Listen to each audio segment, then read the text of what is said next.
ఒక పక్క పవన్ కళ్యాణ్ గారు, ఓ పక్క చంద్రబాబు నాయుడు గారు ఏ రకంగా దీన్ని ముందుకు తీసుకువెళ్ళాలి, అమరావతి రాజధాని ఏ రకంగా నిర్మాణం చేసుకోవాలి, కేంద్రంతో ఏ రకంగా సఖ్యతగా ఉండాలి, వైఎస్ఆర్సీపీ మళ్ళీ లెగకుండా ఉండే విధంగా మనం ఎలా పాలన ఇవ్వాలి, మళ్ళీ వాళ్ళకి ఛాన్స్ రాకుండా 2029లో అని చెప్పి రాత్రనక పగలనక వాళ్ళు మల్లగొల్లాలు పడుతుంటే ఫ్లోలో కొట్టుకొచ్చినట్టుగా గెలిచిన కొంతమంది ఎమ్మెల్యేలు ఇష్టం వచ్చినట్లుగా ప్రవర్తిస్తున్న తీరు ఏం మెసేజ్ ఇద్దాం అనుకుంటున్నారు? దేనికి ఇచ్చారు పాలన? మీకు ఇష్టం వచ్చినట్లుగా మీకు నచ్చినట్లుగా చేయడానిక? చంద్రబాబు నాయుడు గారు ఎన్నిసార్లు చెప్పారు? అంటే గత ప్రభుత్వంలో ఇలా చెప్పే వాళ్ళే కరువు. ఎందుకంటే జగన్మోహన్ రెడ్డి గారు ఎప్పుడు మందలించిన పాపాలను పోలేదేమో. నిజంగా మందలించేలా ఉంటే డోర్ డెలివరీ ఎందుకు చేస్తారు ఎమ్మెల్సీ స్థాయి వ్యక్తులు? ఇంకొకరు ఫోన్లో ఇంకోటి పేర్లు ఎందుకు పెడతారు? ఒకరేదో ఇప్పి ఎందుకు చూపిస్తారు? ఇంకొకరు బరి తెగించి ఇంకో రకంగా ఎందుకు మాట్లాడతారు మహిళల మీద? సరే, అవన్నీ చూసిన ప్రజలే కదా వాళ్ళు పక్కన పెట్టారు. ఇప్పుడు మీరు అదే చేస్తాను అంటే, అదే చేస్తానంటే ఏమవుతుంది? ఇక ఎమ్మెల్యేల పనితీరుపై సీఎం చంద్రబాబు ఆగ్రహం. ఇష్టం వచ్చినట్లు ప్రవర్తిస్తే ఉపేక్షించేది లేదు. ఆయనకి తెక్క రేగిందంటే వేరే రకంగా ఉంటుంది. వయసును కూడా ఆయన మర్చిపోతాడు. చాలాసార్లు అలాంటి సందర్భాలు ఉన్నాయి. కోపం రానంత వరకు ఓకే, వచ్చింది అంటే క్షమించరు. ఇన్ని కష్టాలు పడి ఆయన జైలుకి వెళ్ళి నానా బాధలు పడి ఆ వయసులో రాత్రి అనక పగలనక నిద్రాహారాలు కూడా సరిగ్గా చేసాడో చేయలేదో అర్థం కాదు. ఆయన ఒక్కొక్కసారి 1 గంట 2 గంట అవుతుంటుంది ఆయన మీటింగ్లు. అపోజిషన్లో ఉన్నప్పటికీ కూడా, ఎన్ని అవమానాలు పడుతున్నప్పటికీ కూడా, క్యాడర్ ఇబ్బందుల్లో ఉన్నప్పటికి కూడా భయపడకుండా ముందుకు సాగాడు అతను. ఎందుకు? అప్పుడే కదా అంత విజయాన్ని ప్రజలు ఇచ్చారు. జగన్మోహన్ రెడ్డి గారు కూడా ఆ రకంగా నిలబడ్డాడు. ఆయన ఈజీగా ఏం రాదండి, విజయం అన్నది ఈజీగా రాదు. మొన్న వచ్చినట్లుగా 164 సీట్లు అంత ఈజీగా మళ్ళీ వస్తుందని అనుకోవడం అన్నది తప్పు. అది ఓవర్ కాన్ఫిడెన్స్ ఎప్పుడు ఉండకూడదు ఏ వ్యక్తికి కూడా, ఏ పొజిషన్లో ఉన్నవాడికి కూడా. అధికార పార్టీ ఎమ్మెల్యేలే అడ్డగోలుగా వ్యవహరిస్తే ఎవరు బాధ్యత వహిస్తారన్న సీఎం చంద్రబాబు నాయుడు గారు నిప్పులు కక్కారు. పవన్ కళ్యాణ్ గారితో కూడా ఆయన చాలా సీరియస్ అయ్యాడు. తప్పు చేస్తే చట్టపరమైన చర్యలు తీసుకుంటాం. ఫైళ్ళ పరిష్కారంలో మంత్రులు అలసత్యం చూపుతున్నారు. ఒక్కో ఫైలుకు ఎంత టైం తీసుకుంటున్నారో నా దగ్గర లెక్కలు ఉన్నాయి. సీఎం చంద్రబాబు నిర్ణీత వ్యవధిలో ఫైళ్ళు క్లియర్ చేయాలి. మంత్రులకి బాధ్యత లేదు, ఎమ్మెల్యేలకి బాధ్యత లేదు. ప్రజల గురించి వాళ్ళకి పట్టదట, బెదిరింపులట, హెచ్చరికలట, కిడ్నాపులట, కొట్లాటలట, వ్యక్తిత్వ హననాలట, సినిమాలు ఆపుతారట, ఇంకొకరు సరసాలు ఆడతారట, ఇంకొకరు సొంత పార్టీలో ఉండి ఆందోళనలు చేస్తారట. మండదా? దీనికోసమా ప్రజలు ఇచ్చింది అవకాశం? మండుతుంది, ఎవరికైనా మండుతుంది. చంద్రబాబు నాయుడు గారు దెబ్బలు తిని వచ్చాడు కాబట్టి ఆయనకి ఇంకా మండుతుంది. లోకేష్ గారికి కానీ, ఆయనకి కానీ, పవన్ కళ్యాణ్కి కానీ ఎన్ని అవమానాలు పడ్డదండి. ఏ ఎమ్మెల్యేలు పడ్డారు? ఎవరో ఒకరిద్దరికి ఏమైనా ఎమ్మెల్యేలకి ఏమైనా ఎఫెక్ట్ అయ్యి ఉంటుందేమో, కానీ మిగతా వాళ్ళందరూ కూడా సేఫ్గానే ఉన్నారు కదా. బాధలు పడింది, అవమానాలు పడింది, కష్టపడింది ఎవరు? చంద్రబాబు నాయుడు గారు, పవన్ కళ్యాణ్ గారు, లోకేష్ గారు. అందరికంటే అత్యధికంగా వ్యక్తిత్వ హననాలకు గురయ్యారు. కుటుంబాలను మాటలు అనిపించుకున్నారు. కొత్త టైటిళ్ళు ఇచ్చారు. ఆయన నిలబడ్డారు.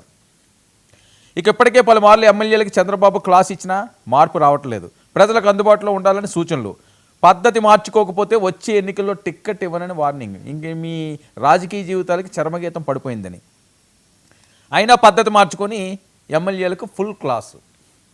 ఇక అటు పవన్ కళ్యాణ్ కూడా ఓ టీడీపీ ఎమ్మెల్యేపై ఆగ్రహం. రాయలసీమకు చెందిన ఎమ్మెల్యే తీరుపై సీరియస్. అది వైరల్ అవుతున్నది. ఇంకెందుకు ఆ డీటెయిల్స్ అన్నీ ఇవ్వడం, అందరికీ తెలిసిన అంశమే. అధికారులపై దాడి చేయడంపై పవన్ వార్నింగ్. తప్పు చేస్తే ఎవరిని వదిలిపెట్టనన్న జనసేనాని. శ్రీశైలం ఫారెస్ట్లో 2 రోజుల క్రితం అటవీ ఆఫీసర్పై దాడి. అర్ధరాత్రి వెహికల్లో తిప్పుతూ దాడి చేశారన్న అధికారులు. ఆ ప్రెస్ మీట్లు అవే. ఇక ఎమ్మెల్యే ఆయన అనుచరులు పన్నెండని వాపోయిన ఆఫీసర్సు. ఘటనకు సంబంధించిన సీసీ ఫుటేజ్ రిలీజ్. పవన్కు ఫిర్యాదు.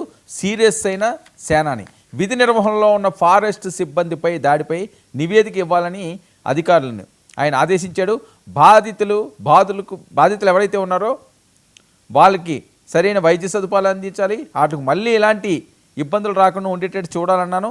ఎవరైతే బాధ్యులు ఉన్నారో వారు తగిన శిక్ష పడేలా చూస్తామని చెప్పి హుక్కుం జారీ చేసిన పవన్ కళ్యాణ్ ఆయన క్షమించడం. అది TDP MLA, Janasena MLA, BJP MLA అన్నది ఉండదు. ఆయనకి కూడా తెగింపు వచ్చిందంటేని.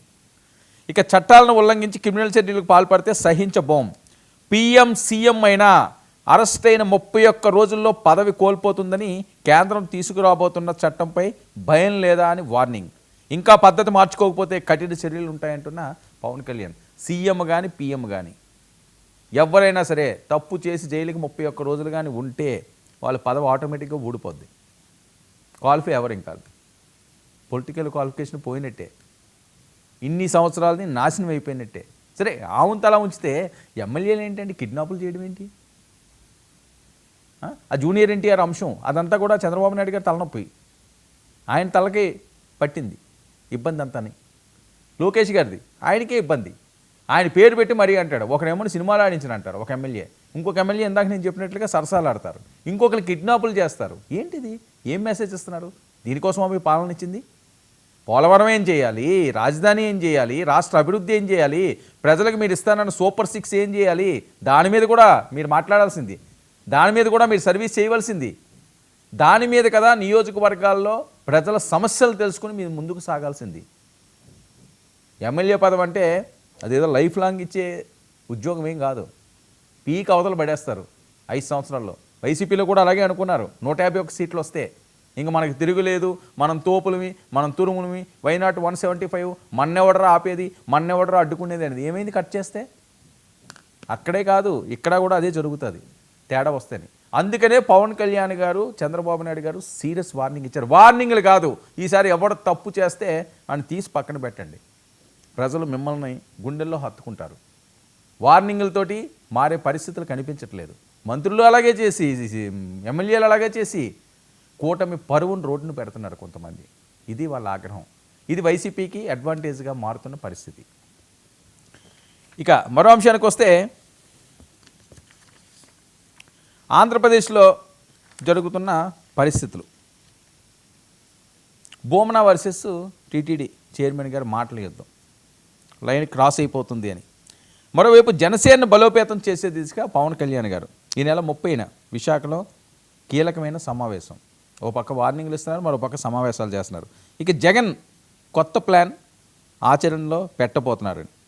అదేంటంటే, ఒకటి కేసుల నుంచి తప్పించుకోవడానికి బీజేపీతో దోస్తీ అని, మరొక వైపు వైసీపీ శ్రేణులు పూర్తి స్థాయిలో సమాయత్తం చేసి జిల్లాల వారీగా, నియోజకవర్గాల వారీగా ఇప్పుడే ఇన్ఛార్జీలు ఇచ్చేసి ఇంక మీకే టికెట్లు రా బాబు, గట్టిగా పనిచేయండి, అరెస్టులు అయితే అవ్వండి, ఏదైతే అవ్వండి, ఆ సింపతి మనకు వస్తున్నది, వాళ్ళ ఎమ్మెల్యేలు తప్పులు చేస్తున్నారు కాబట్టి ఇది మనకి మరింత అడ్వాంటేజ్ అని చెప్పి రంగంలోకి దించబోతున్నారట.